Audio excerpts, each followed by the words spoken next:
Welcome back to the Press Conference podcast. I'm dansimmonite. Today I'm speaking to the York City Knights media manager Gav Wilson. It's a very interesting story. He tells me about a life-changing accident which pushed him to pursue a career in sports journalism, as well as his 5 years working with the Rugby League club and his views on a move to the new stadium shared with the football club.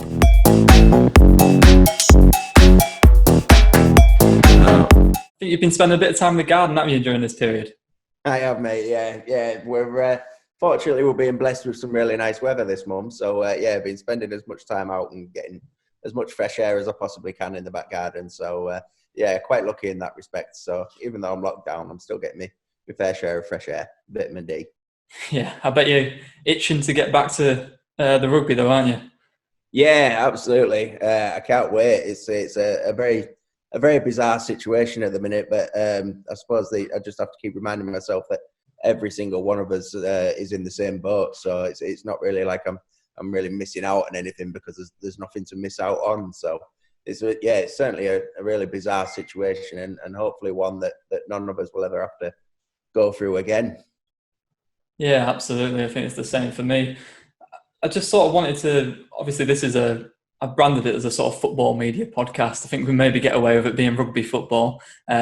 But it'd be nice to speak to, a wide variety of people, which is why I've got you on. And obviously you're the other club in York, which is, probably be a good insight for the fans as well. So sort of the first thing I wanted to ask you really, obviously the most popular route into sports journalism or media, everyone wants to do football, but why did you choose rugby?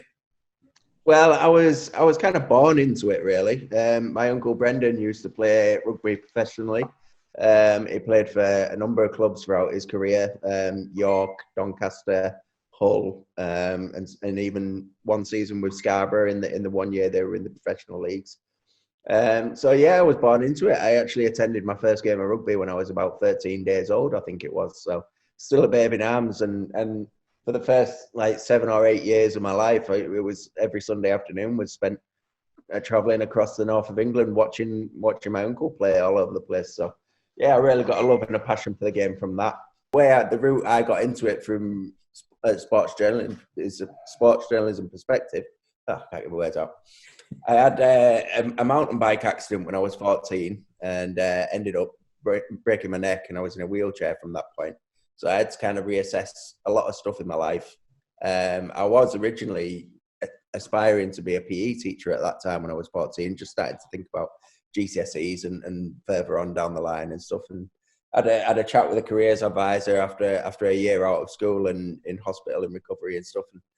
And I still wanted to be in a job that was involved in the sporting industry in some way, because it was a big part of my life. And the careers advisor at Burnholm College at the time said, well, what about writing about a sport?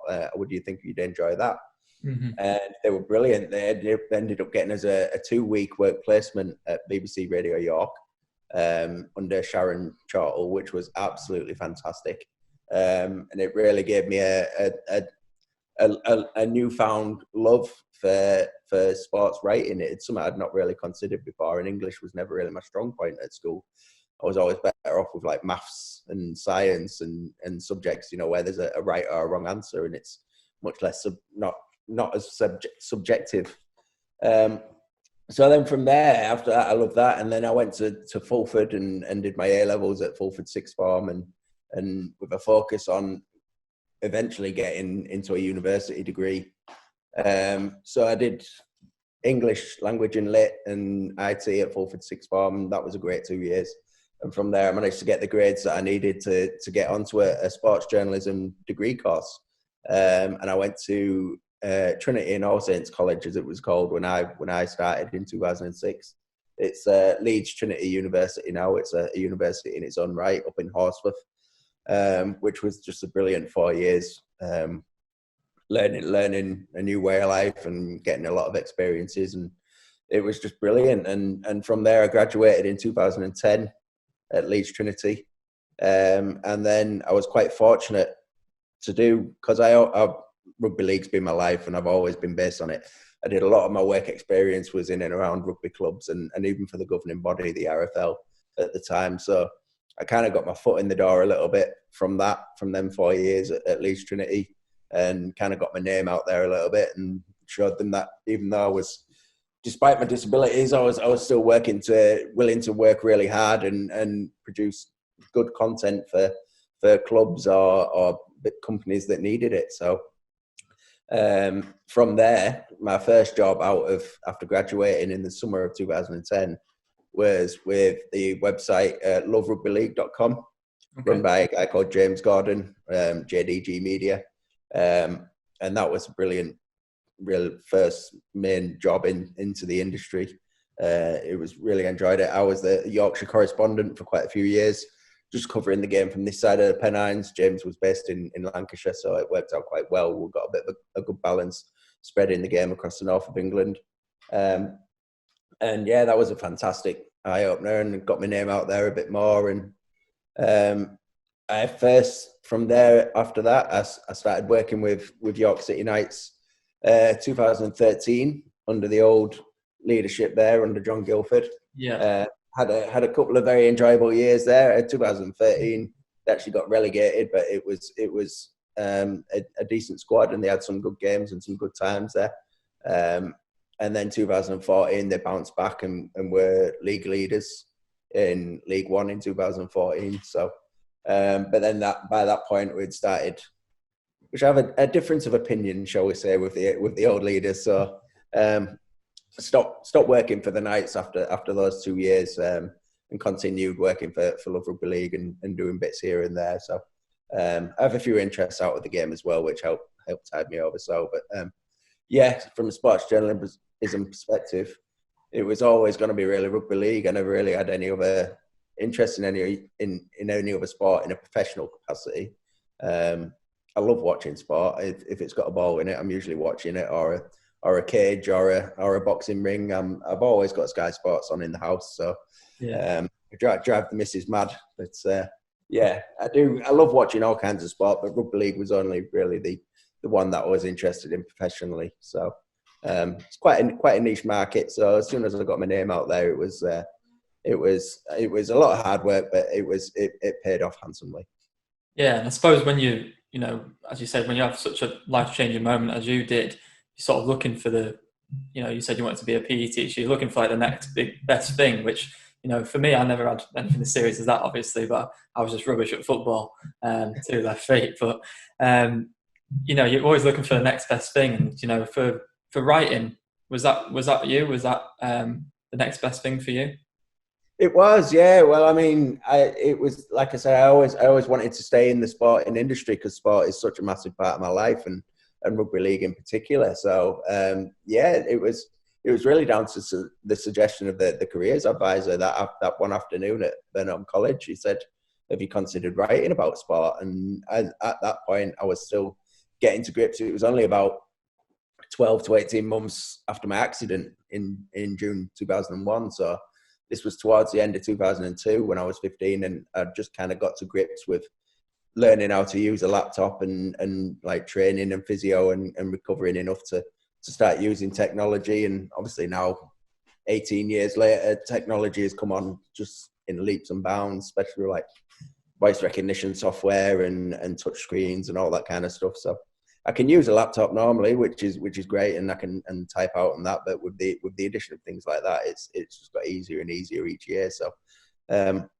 yeah, I mean, English was never really my strongest point at school. I really liked the other subjects, like I say, that had much less subjectiveness to them, where there was either a right or a wrong answer. But over time, I learned to improve, and I really got stuck into it at Fulford. There were some great teachers there in the English department, and found a bit of a love for writing and being creative, and yeah, just took it from there really. Ended up getting a decent grade from that, and then learned so much at Leeds Trinity from a writing point of view. I like to think it does all right now. Like my match reports, they're not too bad. They get published in the League Express and League Weekly trade papers and on the York City Knights website. So. And also magazine contributions as well to like Love Rugby League, Rugby League World, and 4020 magazine as well. So I've fairly semi regular contributions to them kind of publications as well. So I must be doing something right from a writing perspective for them to keep asking me back. So yeah, while they keep asking me, I'm happy to keep doing it. Absolutely. So, just touching on your time at university at Leeds, for me, well, I went to Northumbria and rugby was massive there. Well, it was rugby union there. It was, they were sort of like the best team in the university leagues, and rugby seemed to be a big part of university life. I used to report on that a bit. I didn't really know what was going on, if I'm honest with you. Um, but did you sort of getting involved with your rugby team, or was it as big back then? Absolutely, yeah. It was one of the best decisions I ever did at Leeds Trinity was getting involved with the rugby league team there, Leeds Trinity Titans. They were actually quite a successful team while I was there for the 3.5 years, and it was such an enjoyable time. Once I got involved with that team, instantly made like 20 brand new best mates overnight, and then when the new freshers came over the course of the years, made more friends and mates. And yeah, it was brilliant. I'm still in touch with quite a lot of them even today. So it was one of the best decisions I could have made was getting involved with the sports team there, and also from a professional perspective as well. I learned so much as well because I built them up. I became the media officer for the team, and even though I couldn't play, I still managed to contribute in other ways off the field. And I built a brand new website for them and kept all the player profiles updated and things like that, which all the players enjoyed doing. And everyone got to learn a bit about themselves and put themselves out there as characters and things. So I think they really enjoyed that and learning how to do match reports and getting them in and beating deadlines and all that kind of stuff. So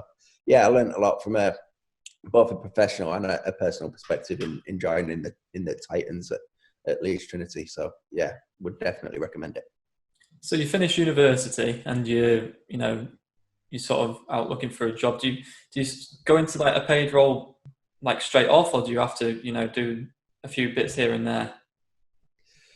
Well, certainly when I was at university, I was trying to get my name out there as much as possible, and I did a lot of volunteering and work experience as possible. I did a bit more at BBC Radio York. I did a couple of weeks at the York Press under Peter Martini, as and when I could when I was back at home from university. And I did a bit for the governing body as well, the RFL, covering grassroots levels and lower league stuff, and even at one point managed to do the match commentary for an England schoolboys versus Australia test match, which was that was quite a challenge, but really enjoyable. It's a lot harder to talk constantly for 80 minutes than the commentators on Sky Sports would have you believe, anyway. But yeah, it was good, but it's like you say, sports journalism is such a hard industry to get into now, and there's so many people, so many brand new graduates coming through every summer, as well as the old guard that still go on well into their 60s and 70s. So there's no shortage of candidates for each job. So the best you can do is just the best you can do, really. Get your name out there as much as possible. Get as much experience and written work and content as you can possibly do. Obviously, I mean, you've still got to earn a living and keep yourself. So you can't spread yourself too thin. But any way you can, get your name out there. I would definitely recommend it. And you've had that sort of niche with rugby, haven't you? I mean, would you recommend to a student that they don't, go primarily down football while they're doing their student stuff and venture into other sports? 100%, yeah. Our lecturers kept reminding us of that almost on a weekly basis at Leeds Trinity.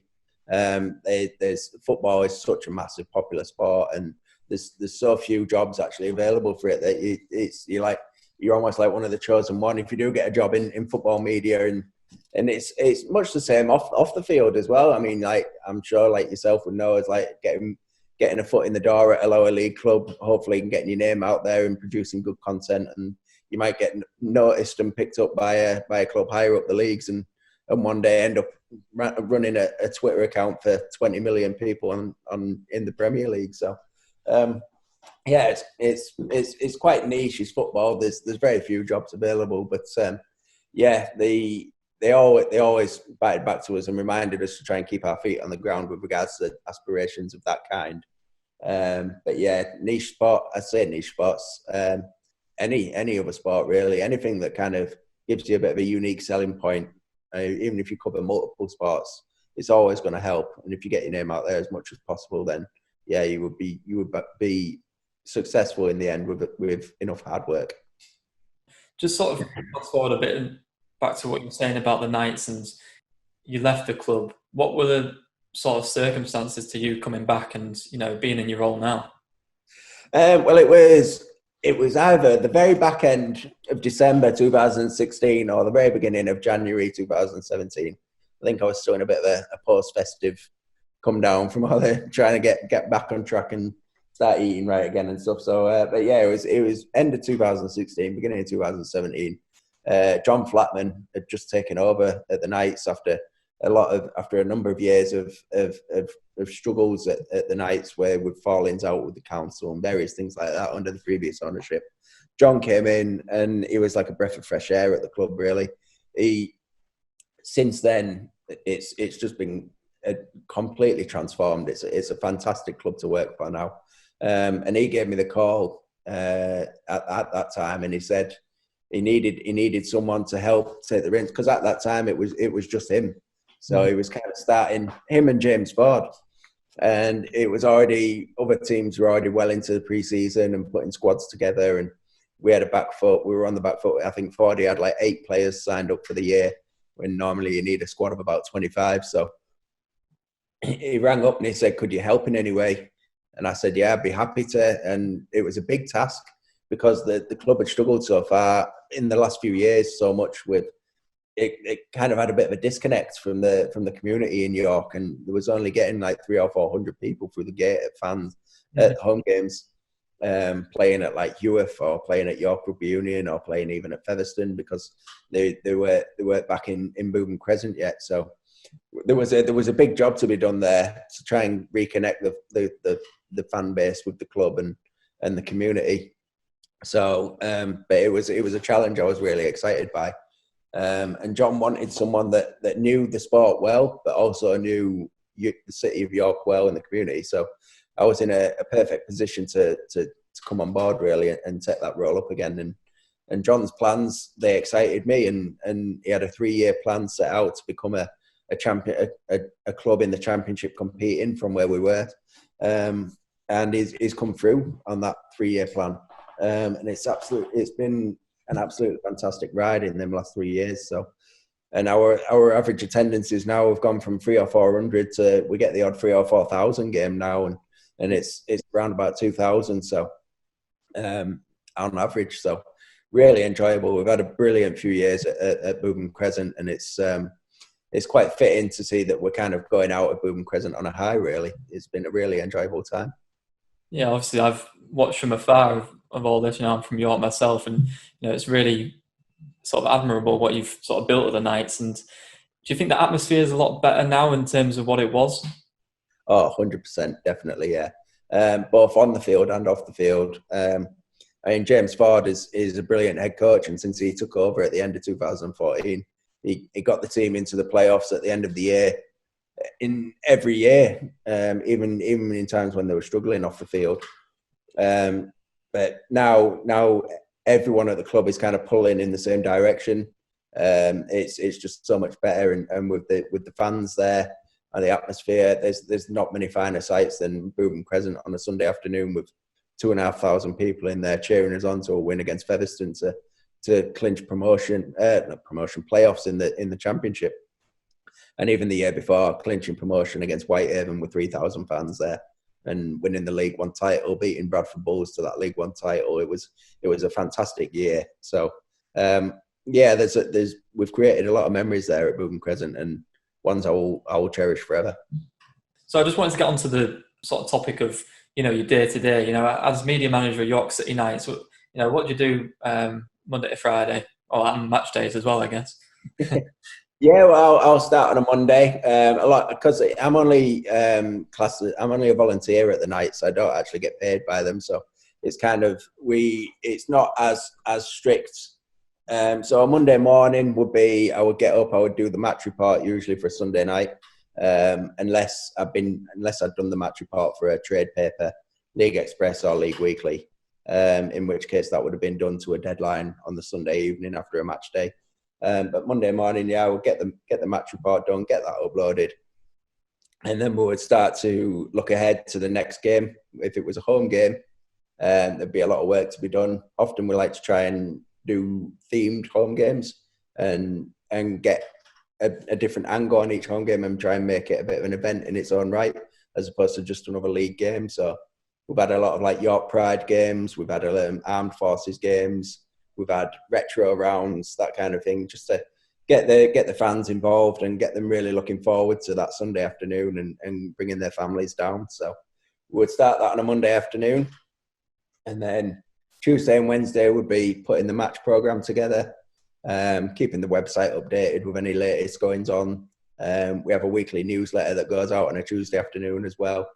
So just creating content for that, and maybe interviewing a few players. They train on a Tuesday nights as well. Obviously, it's only a part-time team at the nights compared to like a lot of full-time teams in our division. So players only train on they have a recovery session on a Monday, and then train on a Tuesday and Thursday nights, and then a small captain's run session on a Friday night or a Saturday morning. So you don't actually get that much face time with the players if they were full time. So you kind of got to skirt around that and around their day jobs as well to get content from them. But they're fantastic players to a man, really. There's a really good culture in the squad, so they're always really approachable if you want to get them from a media perspective. So that's always really helpful. And then once the content is all put together for the match programme, that's sent off to All Design Print, based in Haxby. They're brilliant graphic designers and sponsors of the club. They've done our programme for many years. And then Thursday, we would look ahead to the match and get a match preview out there online on the website and start getting people excited about it and just reminding people that there is a game on Sunday afternoon. And then the Friday squad announcement is always on a Friday, 48 hours before kick-off. So people always look forward to that, to see who's made the cut, see who's fit, see who's back on a Friday afternoon. So that generates a bit of excitement too. And then Saturday is pretty much just hammering the social media, trying to get people excited. Obviously, it helps if the weather's nice. So, yeah, that's always good. And then Sunday, a match day, I would get down to Bootham Crescent, usually about 1:30, 2 o'clock. Try and get any early team news in, see if there's anyone milling about, try and get a few interviews, a few Instagram lives, a few Twitter things, a few Facebook. Just keep all the social media ticking over. Keep engaging with the fans as well. And then 3 o'clock come kick-off. Bootham Crescent, hopefully, is nice and bouncing and the stands are full and the sun is shining and the beers or the lemonades are flowing and everyone has a good time and there's some great entertainment for a couple of hours on a Sunday afternoon. Hopefully we'll get the win, which was thankfully quite often last year in the Championship. It was a dream season, finishing third, the highest part-time team in the league and the highest team from outside the UK. Only Toronto and Toulouse were above us, so that was a dream season last year. And then I will come back and do the match report and then get ready to start it all over again on the Monday morning. It was it's quite a unique job, really, is being a media officer for a sports team, because every day and every week is going to be different. You've either got a different game to look forward to, or you've got a different performance to look back on, and there's players coming and going all the time, new signings, keeping people excited. So yeah, it's a lot of fun. It keeps you on your toes. Yeah, I guess that's what makes the job enjoyable. It's sort of every day is different, which I enjoy. I think something you said there, sort of engaging with fans. I think something I picked up on, that's something the Knights are really good at. Even yourself, through your personal account, you seem to engage with people if they've got any questions, or just jump in whenever. On the flip side, do you know when you get sort of maybe criticism or something, is that quite hard to sometimes respond to? Because there's been a couple of times where at York City, if the club gets criticism or something gets criticism, I want to say something, but I've got to bite my tongue. Do you know what I mean? Yeah, I can totally understand and empathise with that. I think we've been in a very fortunate and privileged position at the Knights over the last few years, that since 2017 we've had a great ride with the fans, and they've been really understanding. 2017 we had to find our feet again under John Flatman and James Ford, and we ended up doing that and ended up making the playoffs quite incredibly. Despite early season, we lost to Crusaders twice earlier on in the year, and we lost to Oxford, and which they were kind of considered like not lesser teams, but like some of the maybe not quite as they weren't expected to be up there at the end of the season. So yeah, it was a tough start in 2017, but we ended up making the playoffs in the end and featured in a world record length game of rugby against Whitehaven in the playoffs, which had nearly half an hour's worth of golden point extra time at the end, and no one could get over the line. So that was a cool season. But then the following season, 2018, was so memorable. We only lost 2 league games all year. A Dream Cup run, and ended up playing Catalan Dragons on the BBC at Bootham Crescent in front of nearly 4,000 fans. So we only lost 2 games that year. So, and then last year we again, it was an absolutely dream year. Our primary target last year was to avoid relegation, and we ended up finishing 3rd and making the championship playoffs for the first ever time. So the fans have been blessed really with some brilliant rugby over the last few years. So it's only really been at the beginning of this year where we've kind of seen any kind of dip in form, as it were. We've brought quite a few new players in over the off season, and they were still taking their time to gel and finding their feet a little bit. We suffered a bit of a heavy defeat at Leeds Centurions, who were one of the top teams in our division this year. They're a full-time team, a lot of Super League quality in there, even NRL quality. So they caught us on a white hot day. It was only 10-0 after an hour.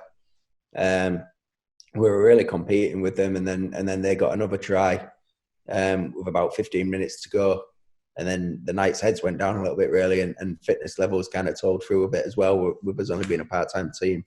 And they blew the score out a little bit, unfortunately. So 34-0, it was a bit of a tough one to take. But thankfully, the fans were very understanding about that. And we bounced back the week later and ended up beating London Broncos down in the capital. So, and they were in Super League last year. So it's the good thing about sport is you've always got next week to kind of put it right, apart from when there's a global pandemic on.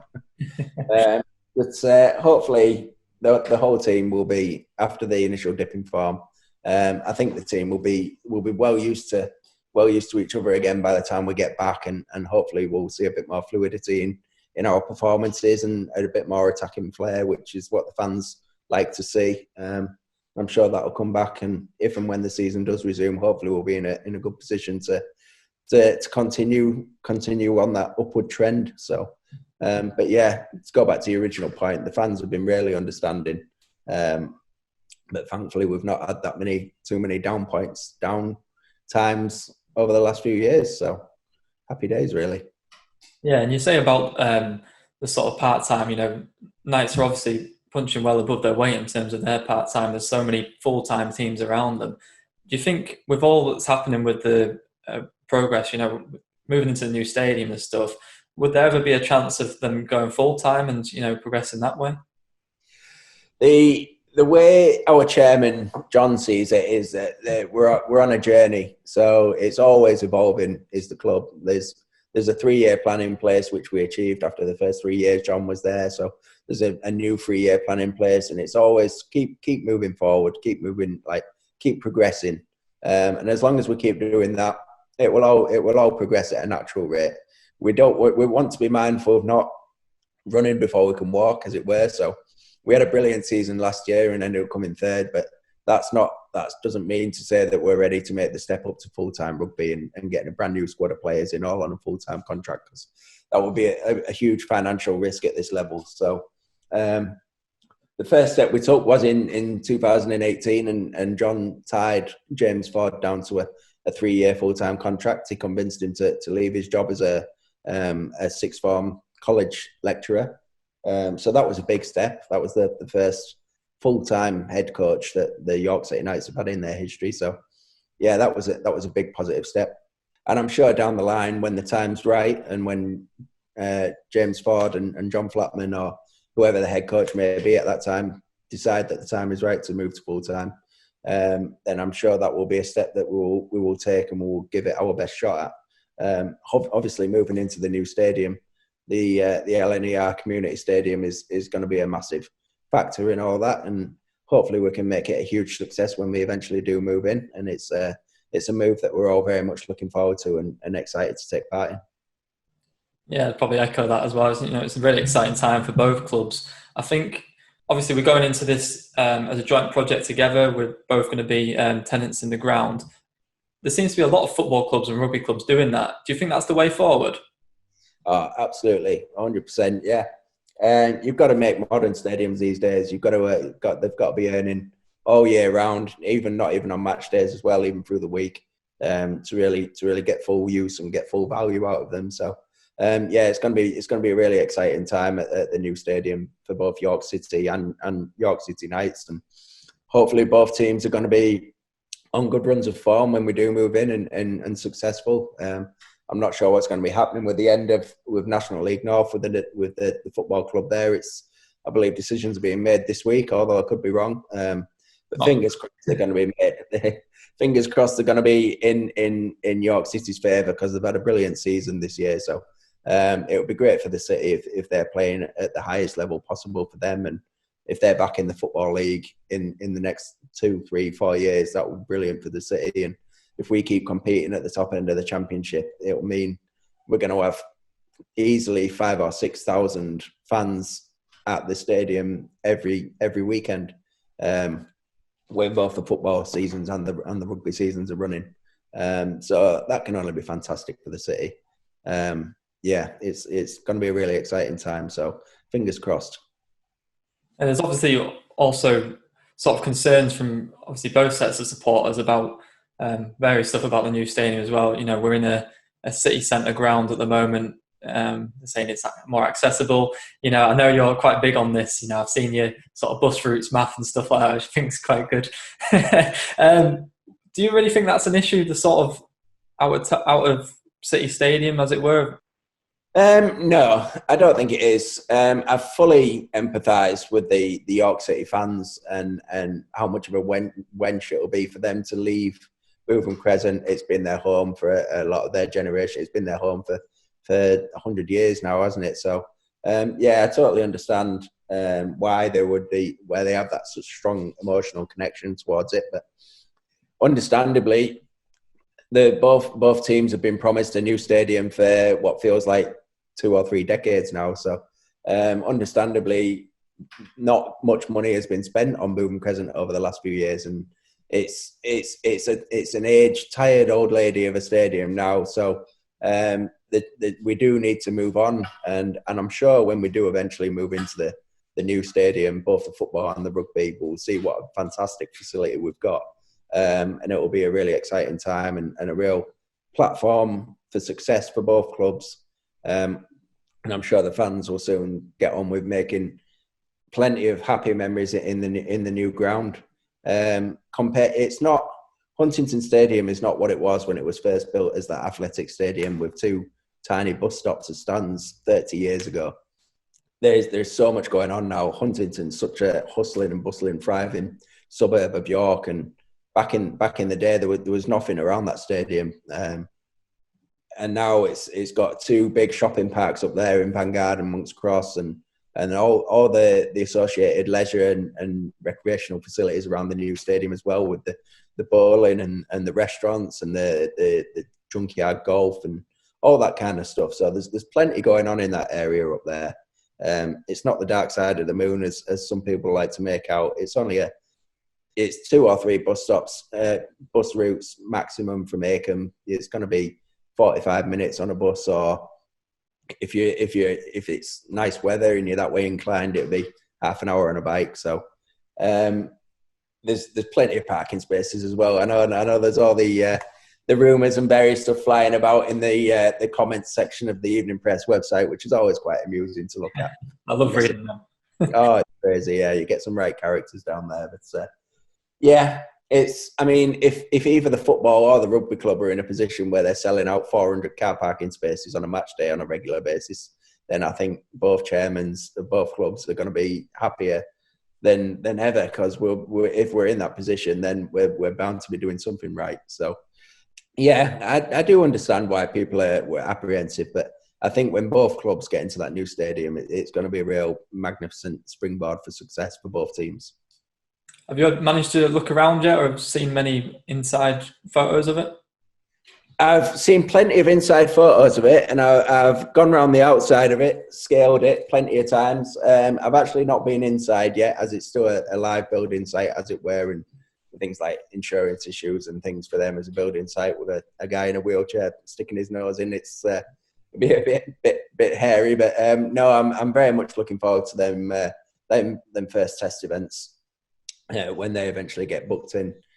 Once this pandemic has blown over, it's going to be a real exciting time. So yeah, I'm looking forward to viewing it for the first time. I'm sure it'll be quite an emotional moment.